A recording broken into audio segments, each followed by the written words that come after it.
Twitter, creo que tu Twitter, me parece, tu perfil de Twitter, Twitter es la. Bueno, ahí me está diciendo. No quiero que la cámara.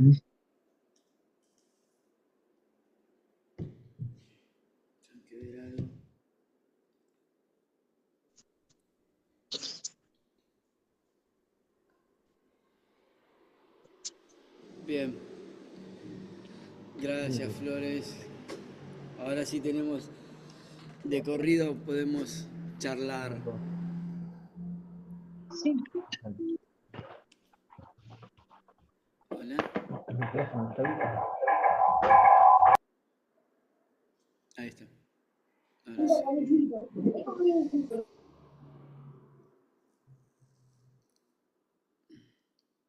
Pregunto. Acá veo un Cristian de San Isidro. ¿Cristian de San Isidro? ¿Cristian Ávila? ¿O es otro Cristian? No, Cristian Sierra. Ah. ¿Qué tal, pastor? Bendiciones. Dios te bendiga. Pensé que era un viejo amigo. Bien.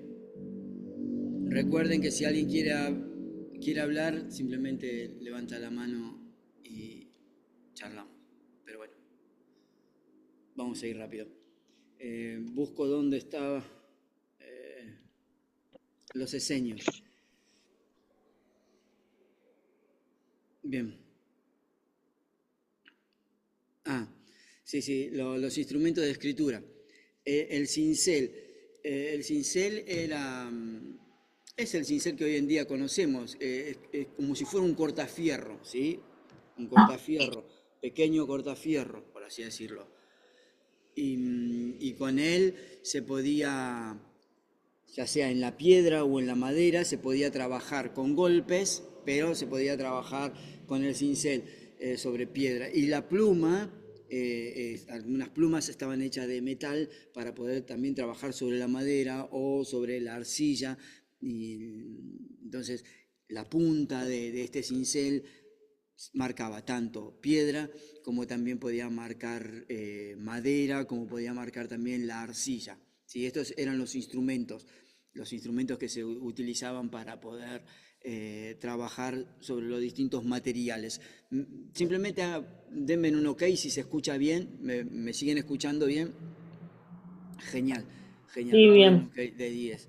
Hola, saludo a Jaime, a mi amigo Jaime que te estoy viendo, Leal. ¿Sí? Saludo a mi amigo. ¿Está por ahí? No importa, déjalo. Solo mandarle un gran abrazo. Bien.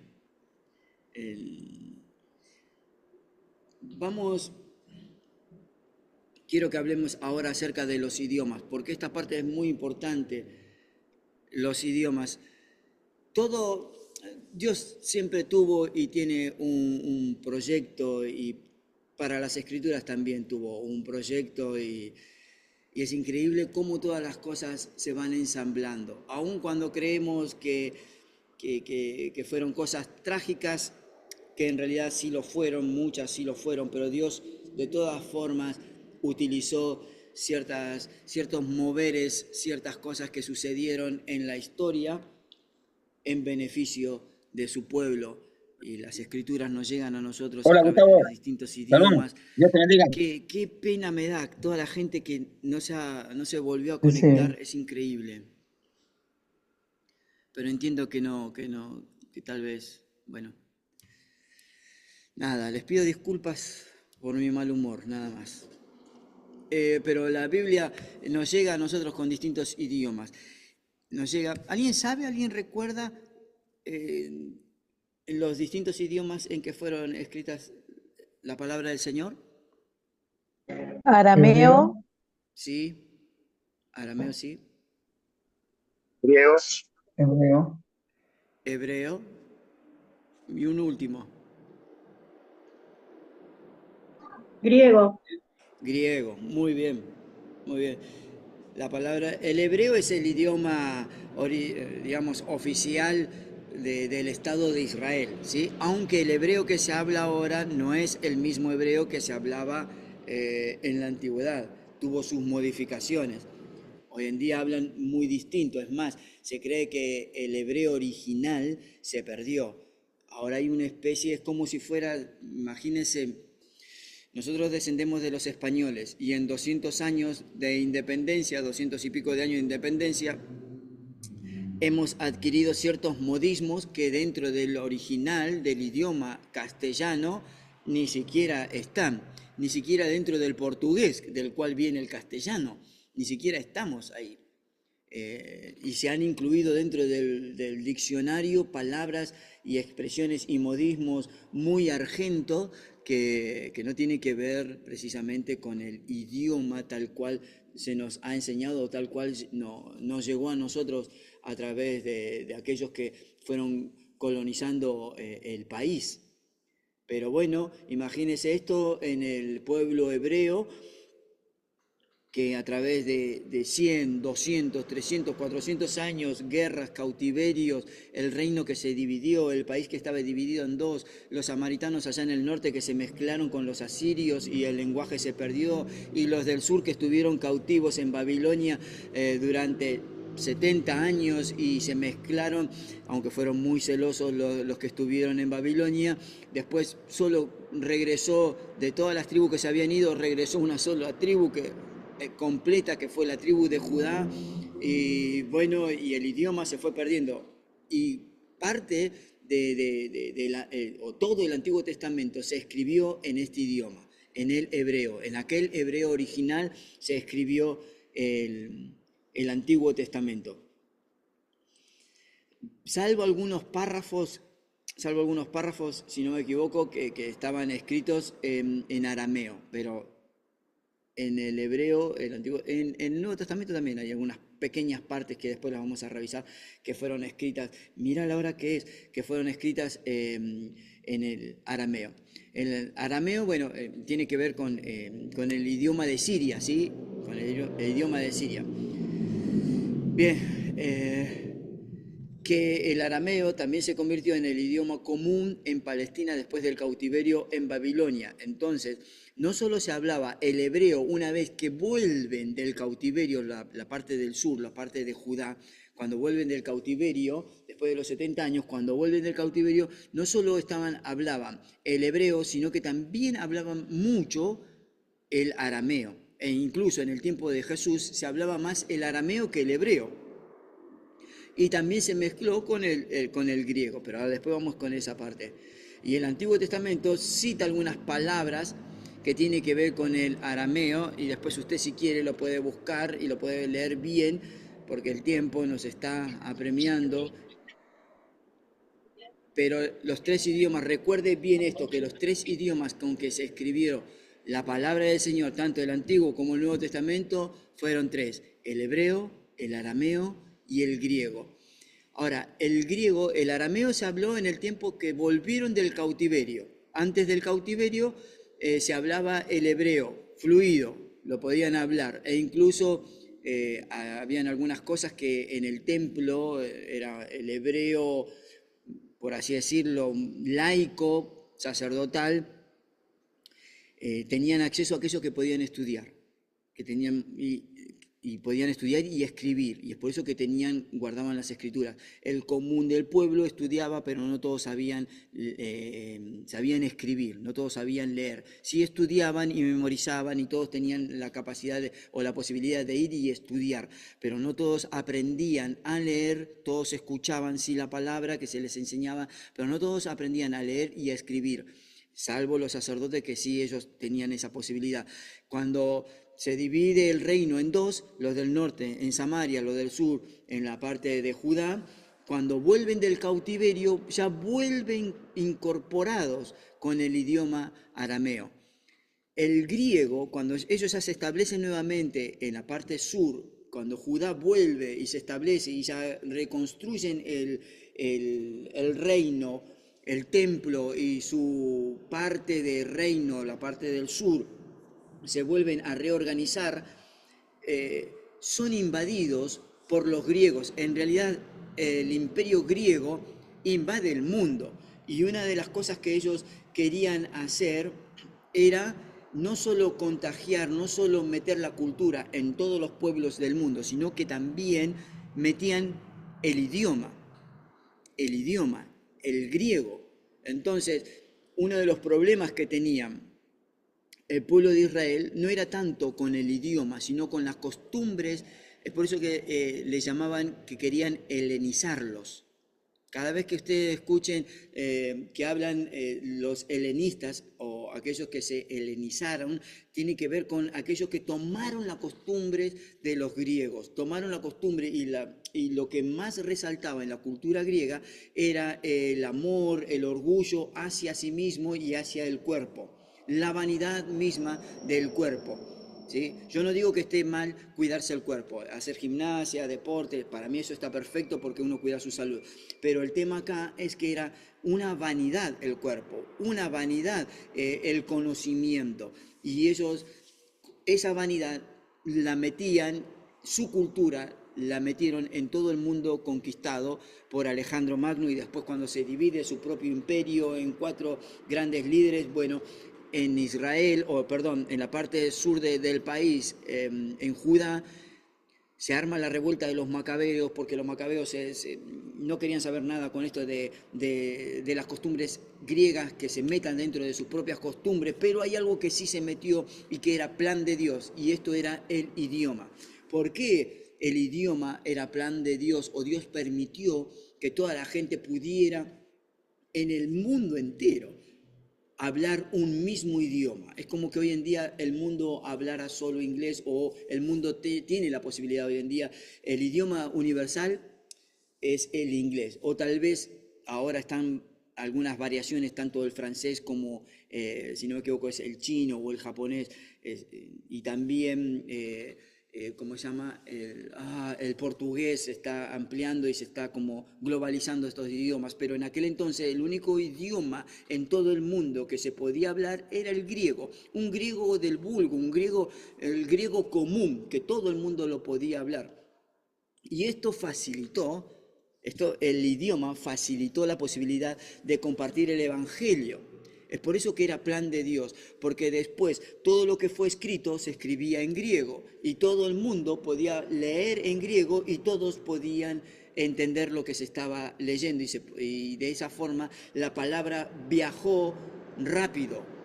Los escritos pasaban de una iglesia a la otra, de una casa a la otra, y todos podían compartir y todos podían leer en griego, y la palabra de Dios es como que fluyó dentro de todo el imperio, en el tiempo de Jesús, el imperio romano, y en todo el mundo de aquel entonces conocido, donde Pablo, por ejemplo, viajaba, él podía hablar griego y podía transmitirle el mensaje a través del griego, pero ¿por qué? Porque el idioma universal de aquel entonces llegó a ser el griego. Por eso es que el griego fue tan importante dentro de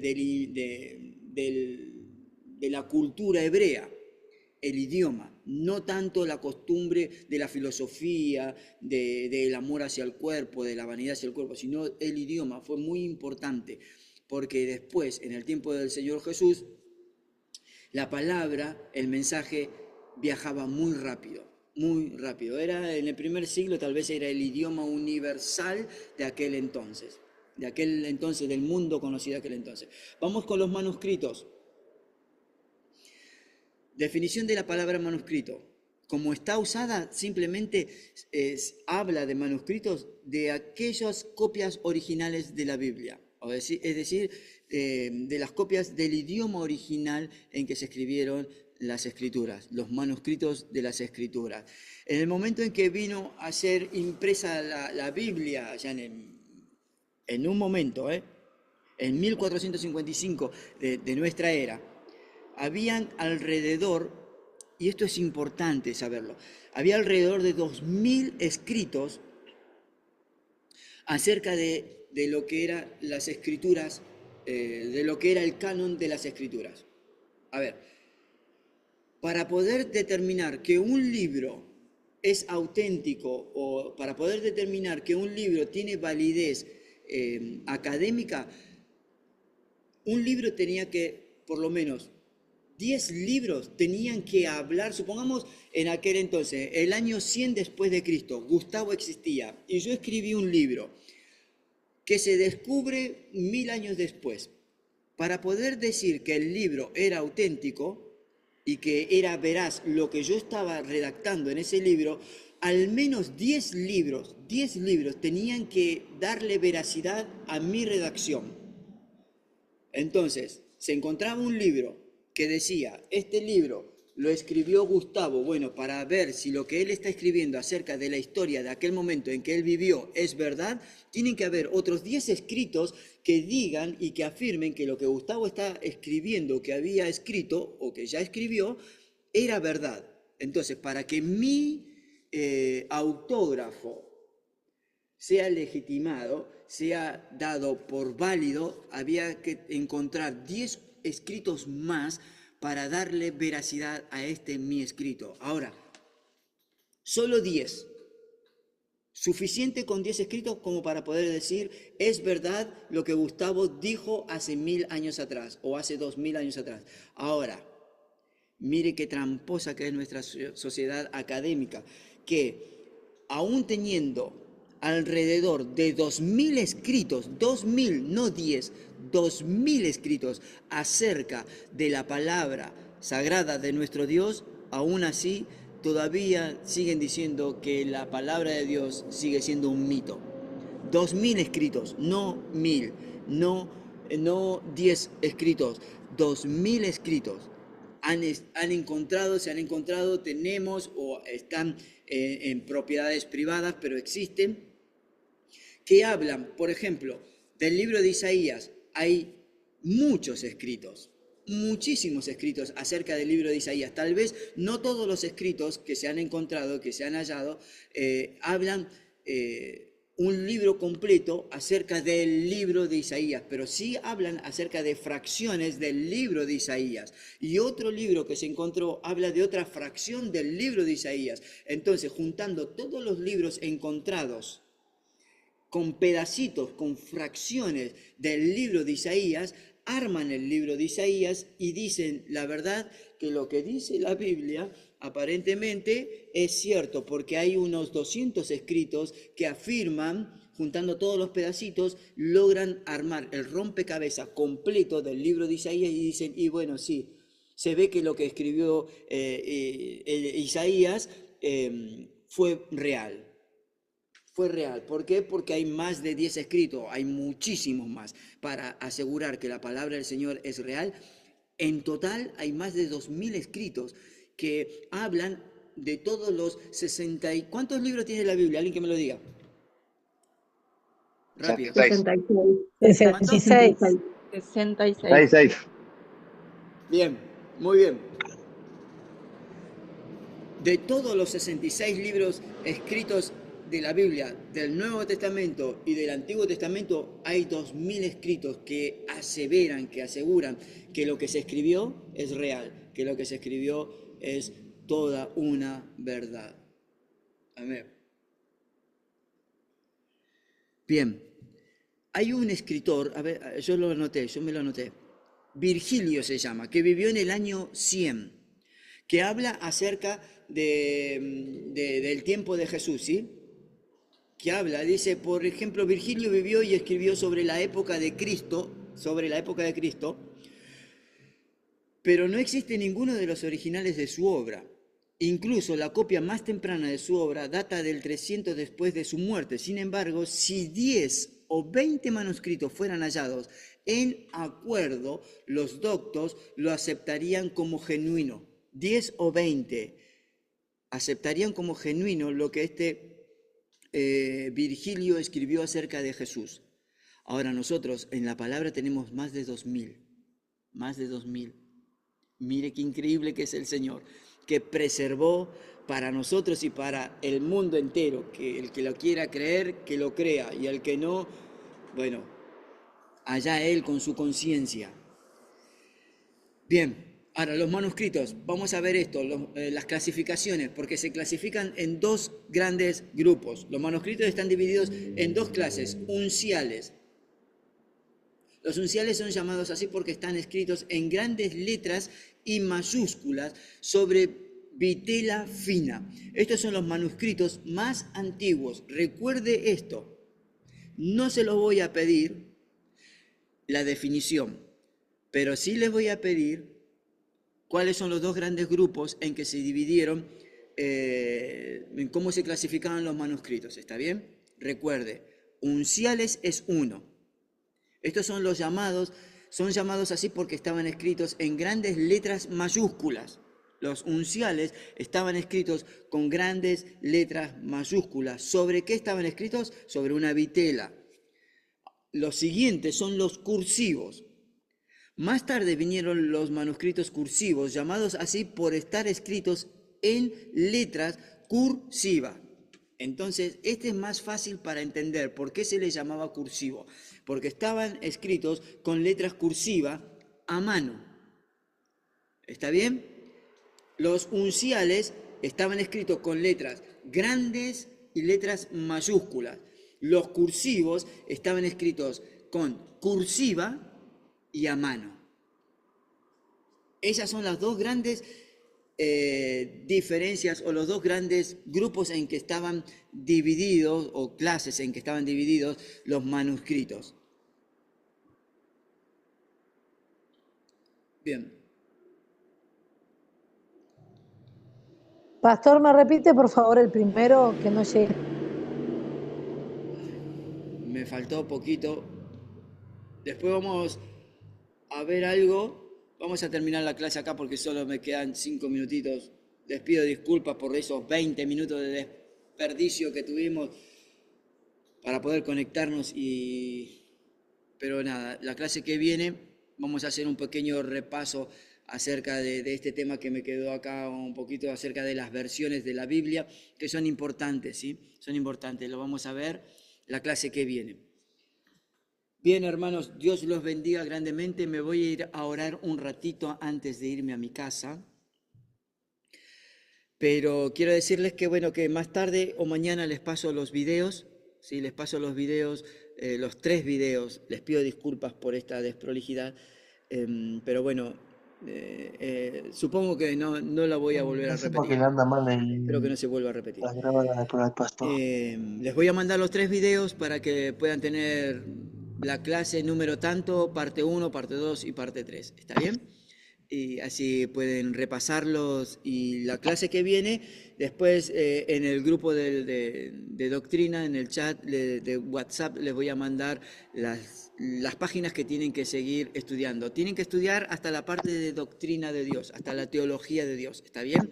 Que es la segunda parte de doctrina. Van a ver, se los busco ahora, pero después se los voy a escribir bien. Hasta la página 47 tienen que volver a leer. Hasta la página 47. La página 48 ya empieza doctrina, teología de Dios. Lean hasta la página 47. La semana que viene vamos a ir bien rapidito también. Vamos a hacer un repaso acerca de las versiones, por qué son importantes las versiones, estudiarlas, porque las versiones nos llegan a nosotros desde el hebreo y arameo, inicialmente al griego con la Septuaginta, y después de la Septuaginta hubo otra versión, y después de esa versión hubieron otras versiones, y después de esa versión recién llegó una versión más, de la cual hicieron una versión de nuestra Reina Valera. Es decir, nuestra traducción está hecha dentro de una de las versiones. Las versiones, las traducciones que hicieron de las Biblias del inglés, es el idioma, las traducciones fueron un poquito más fieles al original porque fueron a las traducciones más antiguas y no tanto a versiones de versiones. Pero esto lo vamos a ver un poquito mejor la semana que viene. Dios los siga bendiciendo grandemente, hermanos. Tengan un buen descanso. Apenas pueda, les voy a enviar. ¿Alguien me está hablando? ¿Alguien me habló? No, hay un micrófono prendido. Ah, perdón. No me di cuenta. Sí. Bien. Nos encontramos la semana que viene, hermanos. Dios los bendiga grandemente. Apenas pueda, les envío el enlace de los 3 videos de la clase de hoy. Dios los bendiga. Chao, nos estamos viendo. Chao, Pastor Gracias, Gustavo. pastora. Bendiciones. Bendiciones. Bendiciones, abrazo. buenas noches. Chao a todos.